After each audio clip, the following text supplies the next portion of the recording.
Today, we're going to go over transfer. This idea of taking information from one scenario and applying it to another. The first part of class, we went over the exam, so we're not going to have time to discuss today. But what we will discuss is this.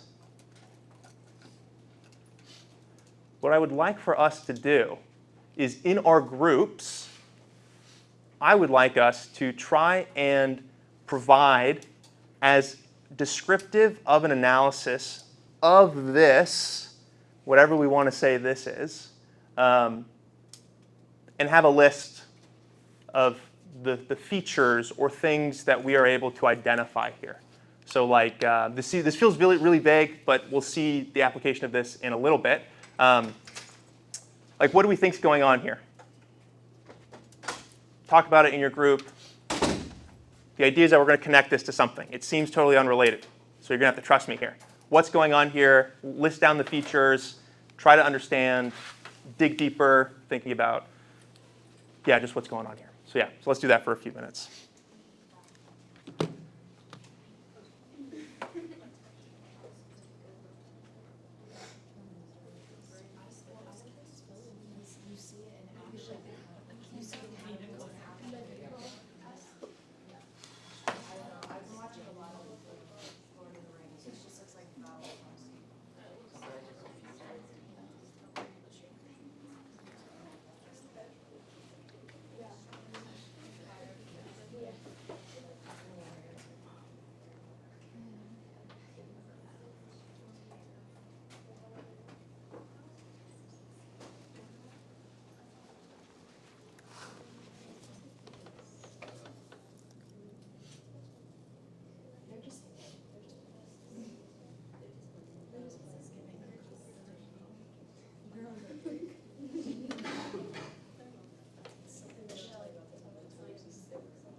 Okay.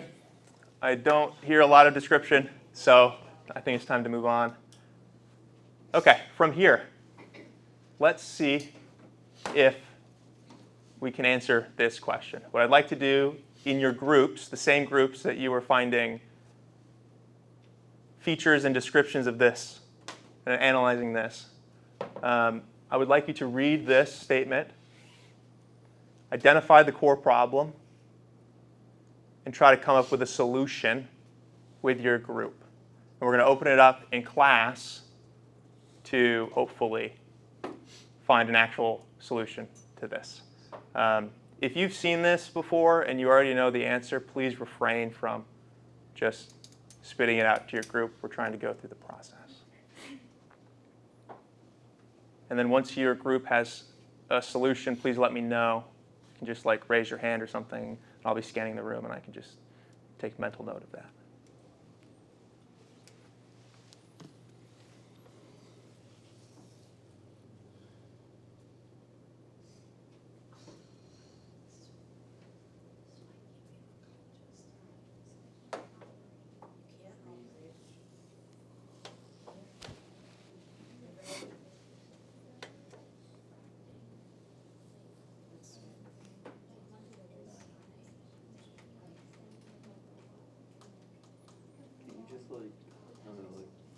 Do surgery, cut out the issue and then shoot the laser? Oh, you can't? Oh, shoot. I don't like robots. I do like robots. It's impossible to operate. Like any operation? Like you can't remove.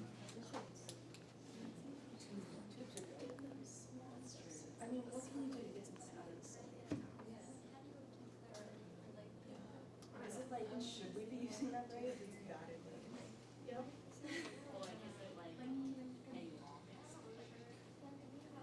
More, what's your group talking about? What if we just get the camera? Why is it impossible to operate on the patients? It's just how it is. Circumstantial. So what do you guys think? I say cool. Ava, what do you think? What did Umar say? Huh? What did Umar say? Who say? The guy right across from you. Did you guys talk about it? No. You should talk about it. Elliot, what about your group? What did you guys say? I think that's a problem. So let's integrate and let's communicate people. Can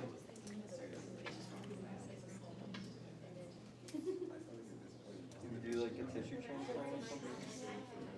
Raise. Can you like destroy the tissue, but then like give them better tissue?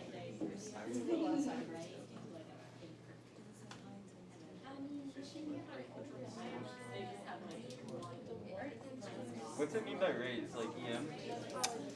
I don't know. Just whatever colloquially Ray means. Just don't hit me with the this is not feasible. I think I'll go with We got it. high intensity race because either way the patient's gonna die. Okay. Does every group have an answer? Yes. So this group has an answer. Do we get one here? Is this one large group or is this like two groups? How are we viewing this? Okay, No to high? figure out what your solution is for this 5-person group. Why would you go low to high? This group, do we have a solution? Elliot, are you in this group or are you in that group? This group has a solution? A solution? Okay. Did you come to a solution? What was our group solution? Said, like, what was it? But you have one though. Oh, yeah, yeah. Okay, all right, everybody. Let's group uno here. What is your solution that you've all come to agree on, supposedly?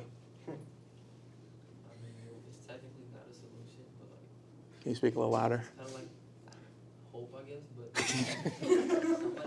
somebody said he'd either die or like you could go low intensity to reach get past the healthy tissues, and then high intensity, I guess, to get the really. So you're going to switch it up. You're going to go low to confuse the tumor, and then you're going to go, or confuse the person to make sure them think they're going to be okay.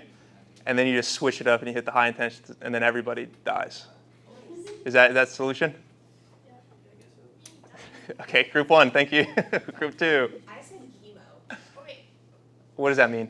Just put him through chemotherapy. It Um, doesn't say they can't do that. is this our final group solution? No, that was just her. What was your solution? We were talking about You said solar panels. Okay. Let's just have one. So what's the alternative solution? A couple different theories. She said a tube. I was like, I don't know how this would work, but like something like to refract and condense the rays once they're inside, like Interesting, not okay. solar panels, but like something that like not Nanobots? not solar panels, but like something that like works similarly. Like I don't know the ray technology, but Like optic tubing? Yeah, we'll throw some optic tubing. You and Cole can yeah. have a little startup. Engineering major up in here. Okay, so 1, 2, okay, both good. 3, what was this position over here? What was our solution? Same as these other two or slightly different? I think it was like a tube of some sort, yeah.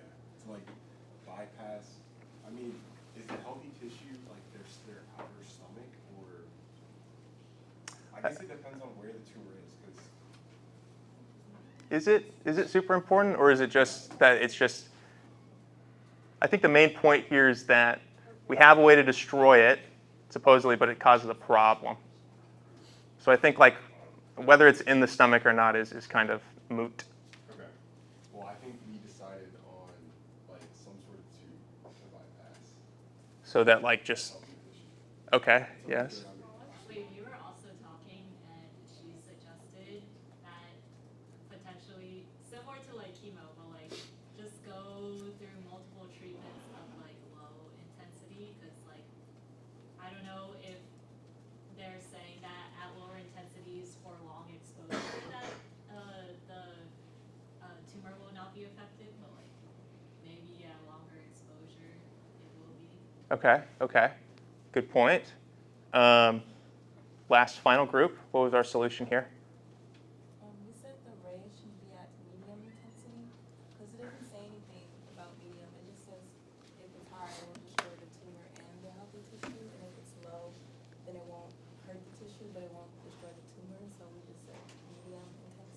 So just use array at medium intensity. Okay, which one do we find to be the most convincing here? Just off the rip. Cole's idea, for sure. Who? Cole's idea. Cole's idea? Yeah, refract. Okay, so we're going to make a lot of money having a startup with tubes to refract. I need to have the engineering page up before we make it. So I think the question I will have for you here, we heard a number of them. Are any of the potential solutions related to this? Technically, Okay, we're going to need a little deeper analysis. fighting the cancer, you're fighting a battle. Okay, that's a good analogy. Anybody else have it build on that further? Chaos? I don't think we want chaos in the operating room, but that is a feature one could assume here, right? So, They're vaulting. We need to vault over the healthy tissue to get to the tumor. okay. I think this is a trebuchet, and I think he's caught or he's being flung. I don't know. But let's take a second. Yeah, let's go Elliot, and then. It seems like they all have the goal of like getting over the wall, but they take different approaches Okay. to accomplishing the task. Okay. There's a number of people trying to get in.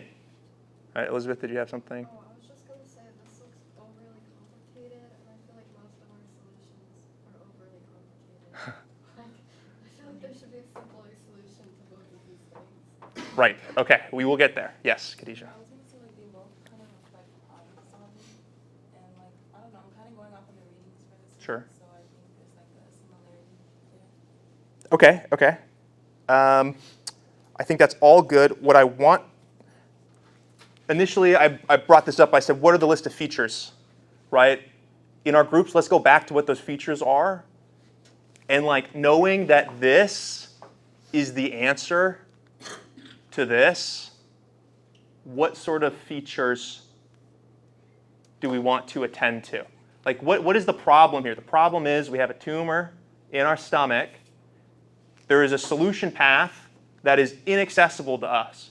We cannot use high-intensity lasers because everything will be destroyed. We can't do that. We could use low intensity, but they will not affect the tumor if we use low intensity.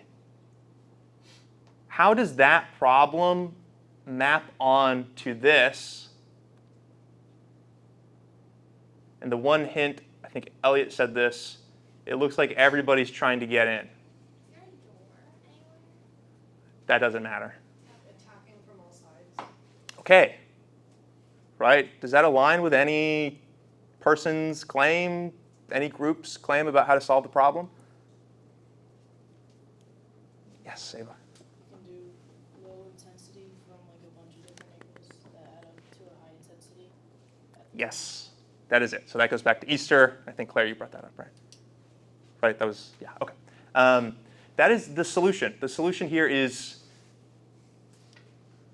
first of all, the point of this is to say that like, isn't it so interesting and fun that you can look at a seemingly concrete image, identify key features from this, and then apply it to a totally novel problem that seems totally unrelated, right? And like this is intentionally hard. Like this isn't something that you should like be like, oh, how did I not notice that?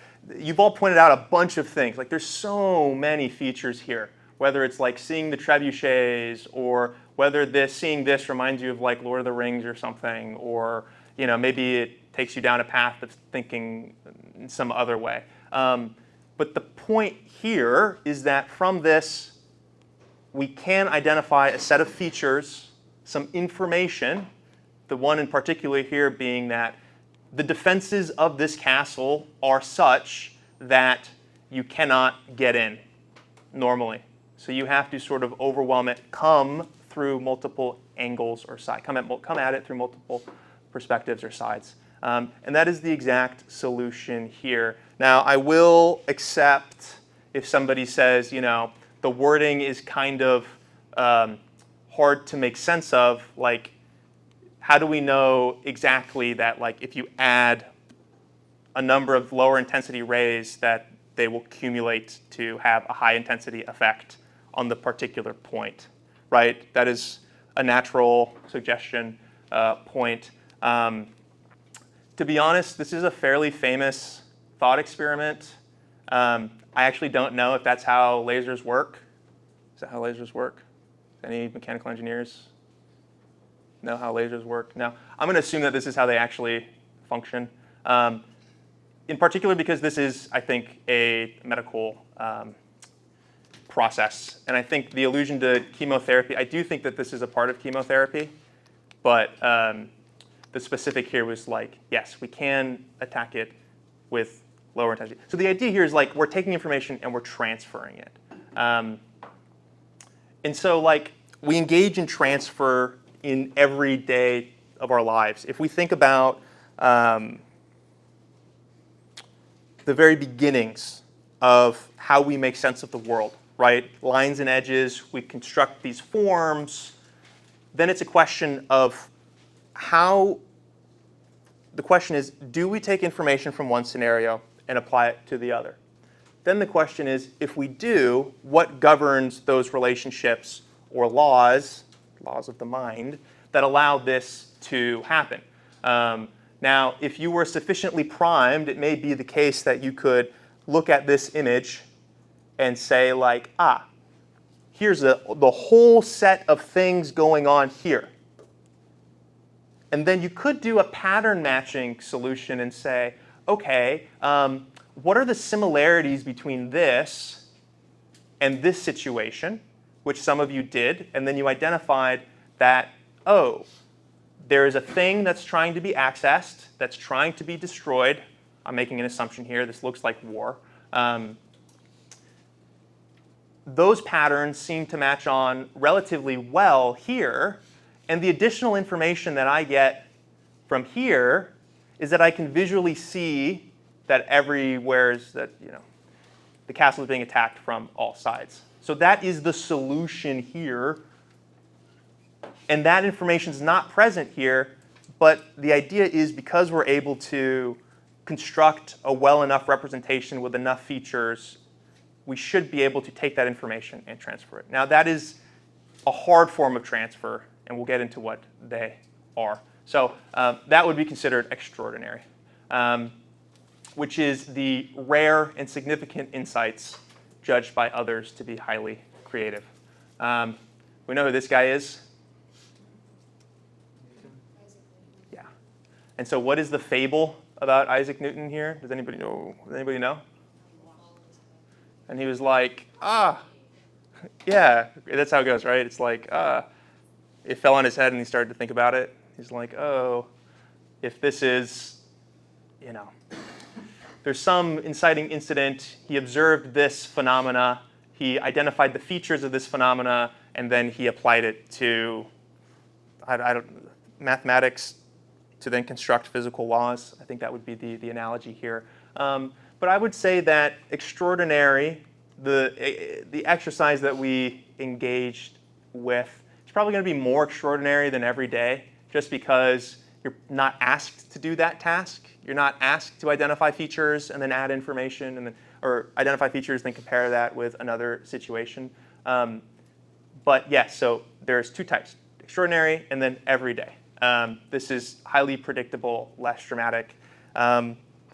Everyday transfer might be something similar. It's like I learned in my history class that this is how we are supposed to cite academic information. Then you come to this class, you apply that same information, you're transferring that knowledge into a different context. That I think is a fairly straightforward example.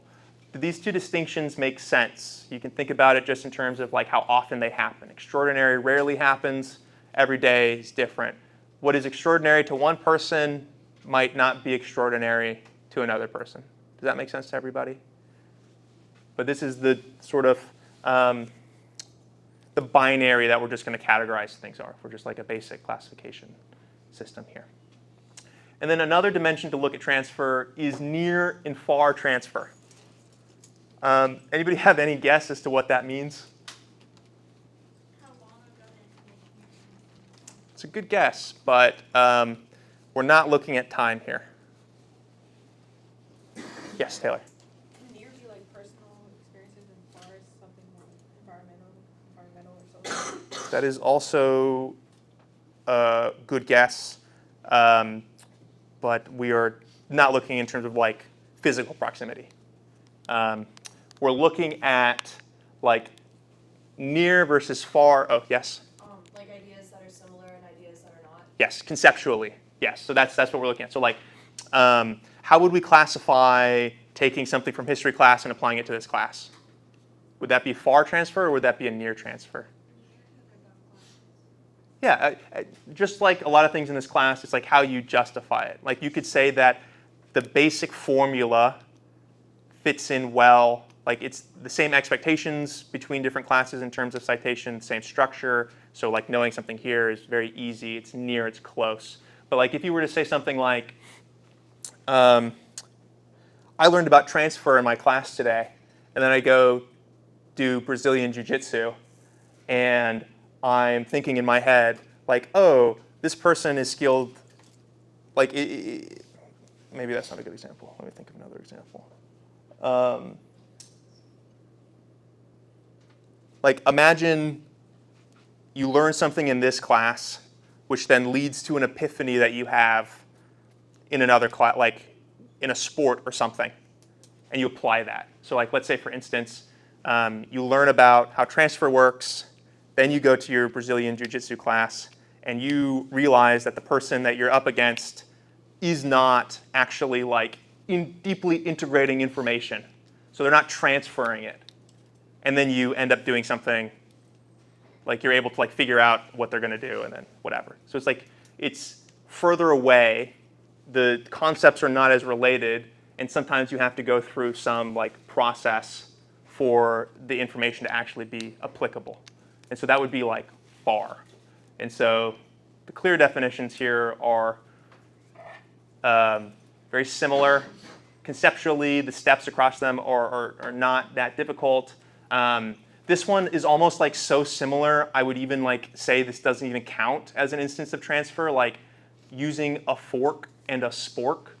It's like almost everything is the same, but this is like the most straightforward example. Like there's very minimal differences between these two things about how they're used, the way that they're used. There are differences, which is why like, I think a better example here would be like a fork and using a pen, right? So they're different tasks, but conceptually, functionally, the biomechanics are very similar. Using your hand in a particular way, it's patterned, requires finger dexterity, grasping ability. And then far, this is a much more succinct version of what I was trying to say. The tasks are less direct. Okay.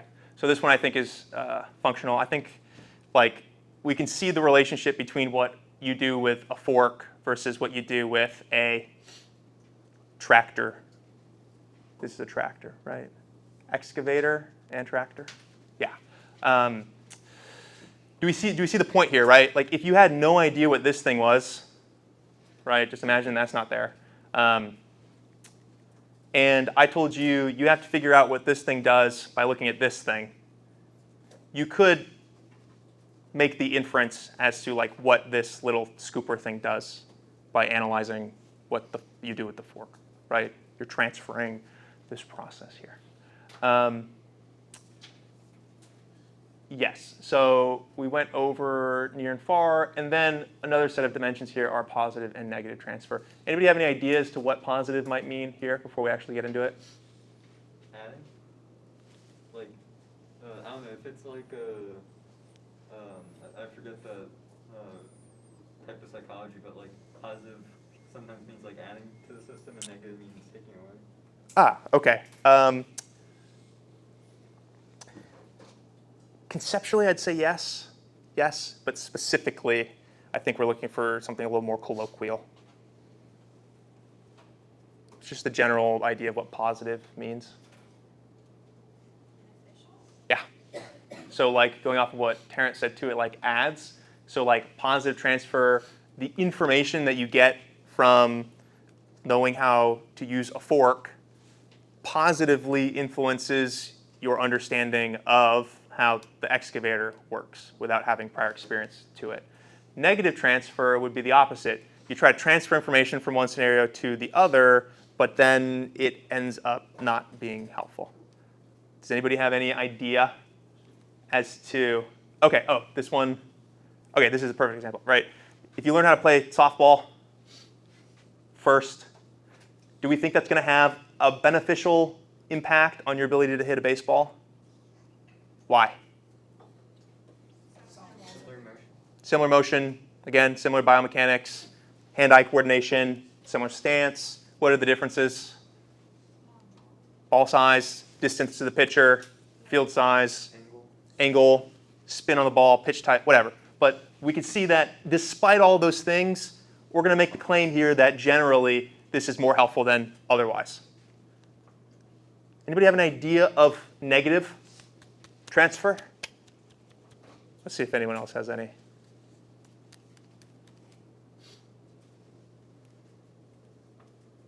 Yes, Elliot.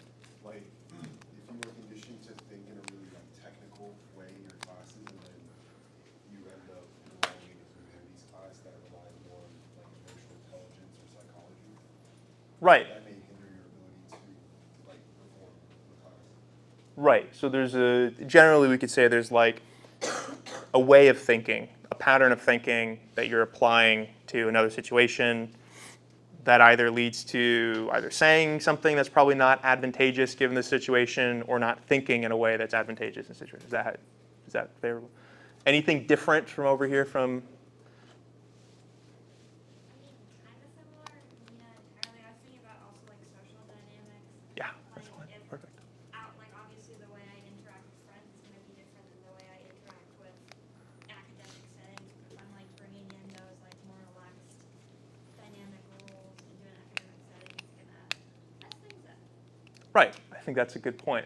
If you go talk to your professor the way that you talk to your friends, depending on how you talk to your friends, that could be a negative thing. Okay, I think that is fairly straightforward. This example is golfing versus baseball. I think I did golf club in like 5th grade, and then I think I did baseball and t-ball for like 6 years. This was not readily apparent to me, but when somebody explained it to me, it made sense. Does anybody have any idea as to why this is not helpful? Yeah, Haley. Like swing is different, so they don't want you to do both. Right. Okay. Yes. Perfect. That's it. So you could say that like the biomechanical patterns that you end up engaging with are the tasks that you have to perform in, and the constraints here are so different, even though superficially, and we're going to call it superficial here because you're doing the same, you're doing similar motions, but because the swing, the thing that we care about, is so different, it comes at different angles, you're using different muscles, you have different timing, all of those things, we normally see a negative effect from people who are trained here when they go here and vice versa. So this is more of an observation than it is like a prescriptive or proscriptive description. And so what I mean by that, like we're not predicting that things are going to end up being like this. I think this is just generally the case, and that's why this is an example. Yes? Was it possible for like the same instance of transfer to be positive for one person and negative for another? Yeah. Yeah. Is there any principle of learning that you think that? You don't have to answer that, but yes, it is idiosyncratic, and it is framed by your lived experiences, humanists, right? So like, there may be some people for whom they have the ability to transfer the relevant information from here to here. And the question that I would have for you, I think this is a really great point, like what would that ability need? Like what would you need to do to be able to transfer information from one task to another efficiently? Yes? Like pattern recognition. Perfect, perfect. And like, what was the first thing that you were tasked with here? I said, it's probably not going to make a lot of sense now, but I think it's important to do. And I felt very bad for giving you very vague instructions, but instruction was list of features, identifiable facts and things about this thing, right? So like if we go all the way back to the baseball and golf thing here, the example here, what I would say here is that to be able to transfer information from the scenario of playing baseball to golf, you have to have a good enough understanding of how your system is working, how your body is acting, what variables matter. And then you have to, and understanding the objective in the task, hitting the ball. And then you have to go to this other task of playing golf, and you have to say, okay, here are all the things that I know from baseball. Having a stance is important, but do I apply the same baseball stance, or do I apply a golfing stance, right? You're like applying, you're taking information, but then you're like going over this process of analyzing it, and then you're like making hypotheses and guesses as to how that's going to impact your ability to do this task. So it's pattern matching. It's also identifying the task demands. Like what is the goal here? And then if you've identified the task demands and you understand this initial event here, doing this thing, you can pick and choose which ones you think are going to be most helpful. Yes? So would that make the example the initial example, would that make it positive transfer? Yes. Or? Perfect. Yeah. Because, and this goes back to Cole's question too, could it be helpful or not? Like if you're focused on the trebuchets, right, and that was like, and all of your features were like focusing on the weapons that they were using or this and that might not be relevant to the next problem, you could say that that was negative transfer. Wait, one second.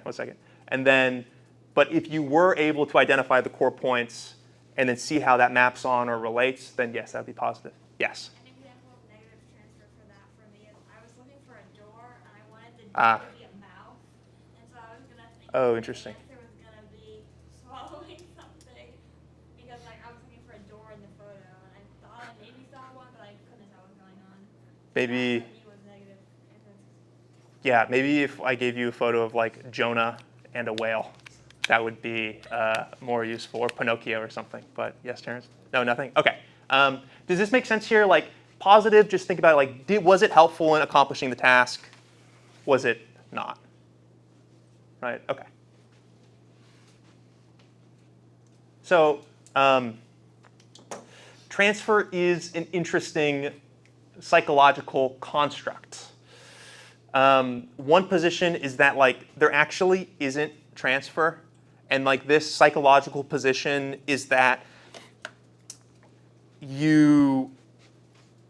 everything is just about tasks, specific tasks, and you need to learn how to solve each task optimally. And so like, yeah, you're a human being, you're gonna have information from prior tasks, but you're not really identifying patterns. You're just like, you have these innate things that allow you to identify patterns, and you're just exercising them in different scenarios. You're not actually learning anything from one thing to another. Your experience in a prior state or prior activity just makes you predisposed to doing one thing or another. Does that make sense to everybody? The transfer is everywhere. This position is more like, as a human being, you are constantly engaged in pattern matching that then allows you to build new information to then create new patterns. And as you go shift scenarios, do different activities, that information's moving from one to another. So there's like influence, new knowledge being generated, and you're transferring that to make sense of the world. Anybody have any strong opinions here? I think I fluctuated a number of times, actually. Obviously, it's a spectrum, so you could say that like certain things are just instinctual. Some things you aren't actually learning information from, so maybe you're sort of like in the middle, like transfer exists in certain areas. But I think this is a good point of discussion. So if we want to, yeah, oh, perfect. Where do we stand on transfer? I'd like us to think about this. Do we believe that transfer does not exist, or that it is everywhere, ubiquitous? In our groups, let's talk about that for a few minutes, and then we're going to open it up for class discussion. Every group should have a position. I don't. Go No transfer? Yeah. No, like, I mean, like, from like a logical perspective, like, we're like, speaking purely in terms of logic, like, that's a very transferable idea of like applying logic to a number of different disciplines. And so someone that exhibits logic in, say, mathematical proofs, is not that different from someone that's exhibiting logic in law school. And so to say that there's no transfer between the two disciplines when they have an underlying feature, that underlying skill set, I don't fully follow. I think that's a good point. What do we think, team?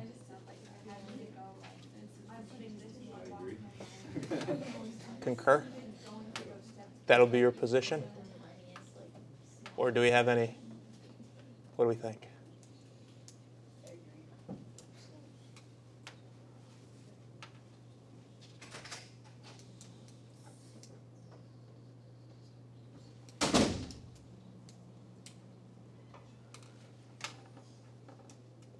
No positions? No? Okay. Okay, all right, let's go through each group. This group, what was our position? Oh, what?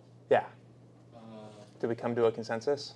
No. Me and us. The three? Okay. The three of us on the right. It's everywhere. Okay. Group back there? For the most part, I was personally all the way ubiquitous, but Okay. it varied. Overall, we were more so on the right, but some of the members did feel like there were instances where like a skill set was super niche and didn't transfer over. Okay, so you're saying, so the point so your philosophical position here is that you see it everywhere. You see it, it is possible, but there are certain times, places, circumstances for which you do not transfer information, so you can't just be fully here, you're kind of like over here. Yeah. Vast majority of times you will be able to transfer things, a lot of other times you won't be able to. Right, okay. And that's this group, okay, this group back here. We said it was ubiquitous, and then also that like what the no transfer people said doesn't necessarily inherently contradict the fact that it's ubiquitous. Like we thought this transfer is like part of being human in the way we process the world, but like that doesn't take away from the fact that certain tasks you may need to be specifically taught, but you're still like you still have all that previous knowledge, even if it doesn't like 100 you all the way. Does that make sense? Right, okay. And then this final group over here. Yeah, we were definitely on the right side. We didn't get into sort of the specifics, but I agree with the other groups that mentioned that there's, like personally, some skill sets or systems that maybe don't perfectly translate over. Right, okay, so it sounds like everybody is on this side, right, generally. I think you have answered the question as to why you think that. This is an ongoing debate, so the more that we learn about the brain and the sort of like underlying algorithms that we actually engage in, those will help us like actually answer this problem. What I'll do is I'll kind of like just quickly explain a little more about the no transfer position.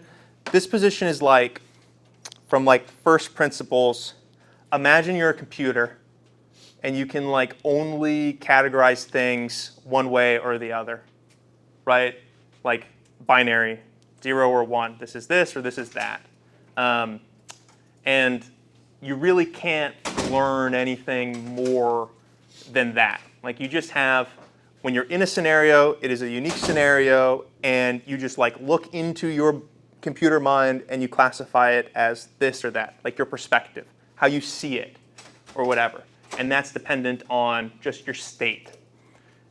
And imagine you sort of like scale that up to like a human brain. Like we're doing complicated things, but at the very end, what we're doing is we're identifying patterns, and then we're just doing things with it. So if you take this view that like everything is task dependent, you're really not like you you might have been updated, your system might be updated to perform better at golf after you've done, or better at softball after you've done baseball.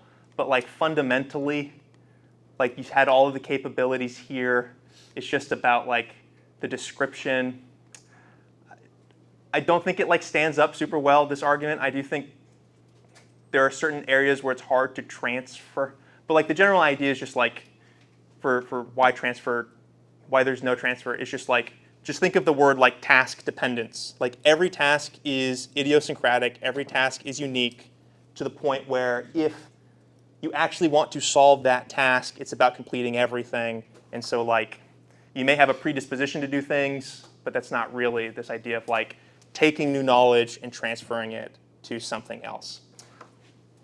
I don't really buy that argument again because I feel like it's just a linguistic trap here. It's like questioning the definition of what transfer is. And I think if we look at transfer as just like having information that you gain from one scenario and applying it to another, I think if we look at transfer like that, we do that every day. Any questions on that? To be honest, I don't really get the like modern view here as much, so I'm sorry if that explanation was a little not as concrete. But like, just think about this. People that believe in no transfer just believe in task demands. People that believe that it's ubiquitous see that you can like, you gain new knowledge that then gets applied to a different state or different example, different situation. So the question here is more of an academic one. Like, why is transfer so hard to achieve? It's hard, and I think it's because people don't actually learn transfer. I think it is apparent to us in our everyday lives as to why certain information relates to each other. But unless we're confronted with a task that demands us to connect information, we generally don't. It's generally harder to do. Like, for instance, if I gave you that question about trying to kill that tumor, our first guess would not be to like go analyze a painting about a medieval siege. So it's like there's utility to transfer, but what we're going to go with here is that we're not really taught to do it. This is wrong. What can you do to prompt transfer? So this kind of goes into the points that we were making earlier. We want to make sure that we have, generally, we're breaking down ideas, information into like the features, the concepts, and like the procedures that are actually happening. So if we think about baseball, we think about golf, the procedure is basically what I've been saying with like the biomechanics. Your arm is starting in one place, moving to the next. That is a feature. Your muscles are contracted in a certain way, your focus is in a certain way, your goal directedness, your goal is to hit a ball. And if we can map that information, identifying those concepts and procedures, especially ones that are foundational to the information, that are foundational to what is actually happening.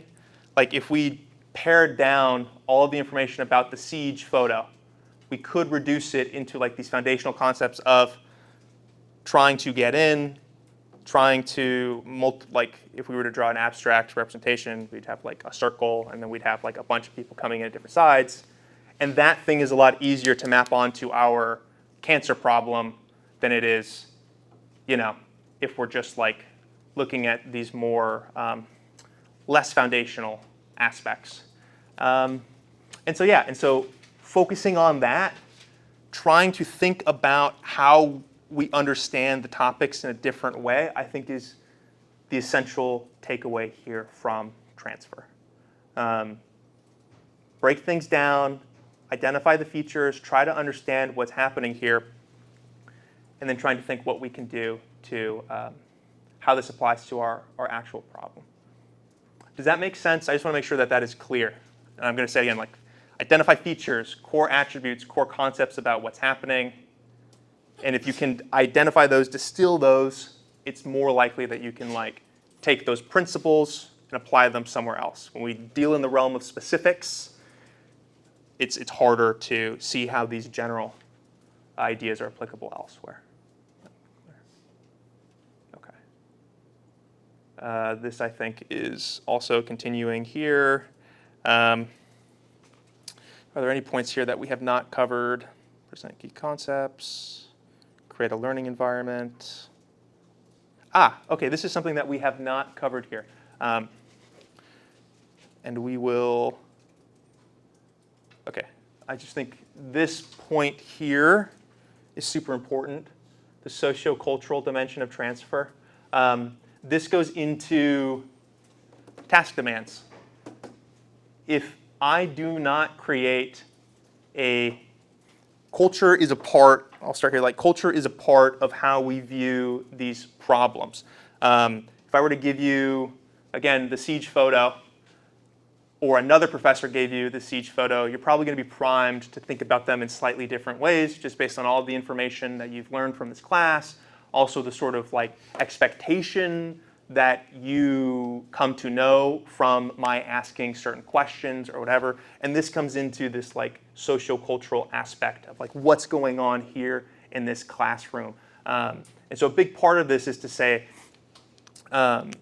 you need to foster a space where it is acceptable to analyze the core features of a thing at the detriment of like finding answers very quickly. So like this process of transfer is not just let's learn how things connect with each other, but if the core foundation is like mapping features, identifying core principles, that's something that you can do without explicitly doing that other side of like, this information can map onto this and that. That's something that you can do afterwards. Does that make sense here? So it's like, what this is really trying to say is like, you want to support the processes of transfer, and that includes like looking deeper at the thing, at these conceptual aspects. And another part here is that it is multidimensional. Like we've said, we can relate this to the humanness of how we interact with information. It's a multi-step process. You have to be able to understand the problem that you've already dealt with. You have to try to make sense of the new problem. And then you have to look at all of the different ways, all of the different multi-dimensional ways that that information can map onto the next information. And then the rest is more instructional information for people that are interested in teaching. This point here, yes, obviously this is basic rewards, basic psychology stuff, but teach students to use relational thinking strategies, especially analogical reasoning. The idea here is to think like, instead of thinking like sequentially, like in terms of like first order logic, like a mathematical proof, this comes from that, trying to like map similarities between objects. So that is something that we don't see a lot in the literature. Isn't that also one of like the ways that experts learn as well, like with that key concepts map? Could you explain what you're trying to get at? Yeah. Okay. I think you've got a good point here. If we didn't have 8 minutes, I would definitely try and flesh that out. Okay. So you will have this homework activity called the transfer activity. This is similar to other homework assignments that we've done. Again, having this data is going to be important for you. So this is what it's going to look like. You have a chart online. This is in assignments. The due date for this, I believe, is the 11th. So what we will do is we want you to like go through 24-hour period. I think, yes, go through 24-hour period, fill out the table identifying instances of transfer that occur in your life. So like you're probably not going through life thinking, oh, I had to run in PE, this influences my ability to run Like things that I learned from my PE coach in 6th grade influences how I run now when I go run for fun. That is an instance of transfer, but it's probably not something that's like going on in your head. So like the idea for this is to like maybe just record the things that you're doing in your day, the activities, the tasks, and then like identify whether you have learned the ability to do that thing or that thing has been influenced by transfer. Does that make sense? I see some affirmative faces, some unaffirmative faces. Maybe like major like things we're actually doing, or just like random thoughts and connections. We'd probably focus on like the major things that you're doing, but if there's a small instance of transfer, that's fine too. Yes, Peyton. Do we only need 5, or is that just like the example? I think this example here has 5. I think the entire page has 10, but I think it should be 6. You should try to do 6, or you should do 6 for full credit. I think that's in the what we're looking for there. So 6 instances. If you're having issues, please let me know, because I think this is an important topic. Again, so like if we're going to go with the golfing baseball example, if you're doing baseball, you're playing baseball, and you have played golf before, you'd probably say that like, the transfer here is near, I would say, because generally speaking, the activities that I'm engaged with are relatively the same. The goals, the basic goal is hitting a ball fast, far, or in a strategic location. That hits both, so it's near. I have a stance, whatever you want to use to justify it. And then you could say, again, this is dependent on your ability, but for most people would probably say negative, because you would say something like, I applied the same stance and same strategy from baseball to golf, and I ended up slicing the ball. I ended up not getting it to where I needed it to be, so that would be negative. Does anybody have, is that clear to everybody? Should we do another example, or is that satisfactory? One more? Okay, let's do this as a group. Who has a transferable activity, an instance of transfer that they can think of? And?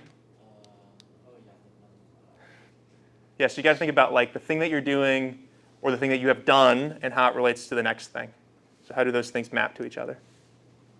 Chess and royal dynamics in government. Royal dynamics? Yeah, 'cause chess has like, Sure. Okay. Yes. That's a good one. Let's work with that one. So the rules of chess that you have learned, and you're using that to predict or trying to make sense of the royal family in their relation to government. Class, is that far or near? Far. Okay. I would agree. Why? It's kind of different. Okay. I think that's a good starting point. I think that's a great starting point. Can we build on that a little more? one is a sport, one is like a sort of academic, like specific Sport. topic. Interesting. Yeah, I would say it like one is a board game, and one is group human dynamics. I thought it was considered a sport now. It is a sport. It is a sport. But I'm just being like, you can classify it in whatever way you want. But the idea here would be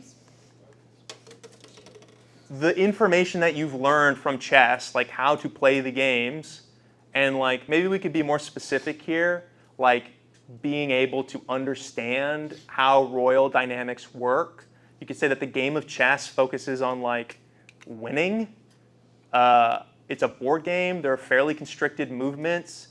It maps closer to other board games like checkers or Go. And it's not very closely related to how humans actually work. I think that's the most basic way. But, so it's far, right? But like, does it give you information here that's useful or not? That's the question of whether it's positive or negative. Do we think knowing how chess works gives you information for how the Swedish royal family interacts with politics? I think it depends on the context, like I think it depends on where you're starting from. Like if we're talking about a kid, like if a kid learns how to like an American kid that doesn't understand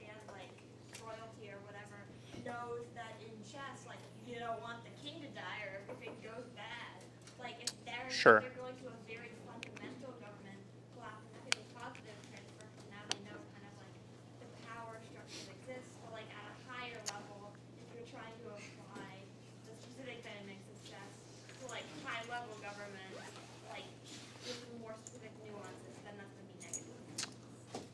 Yes, I would, yes. I think if you provide that context, everything is contextual, right? I think that would make sense.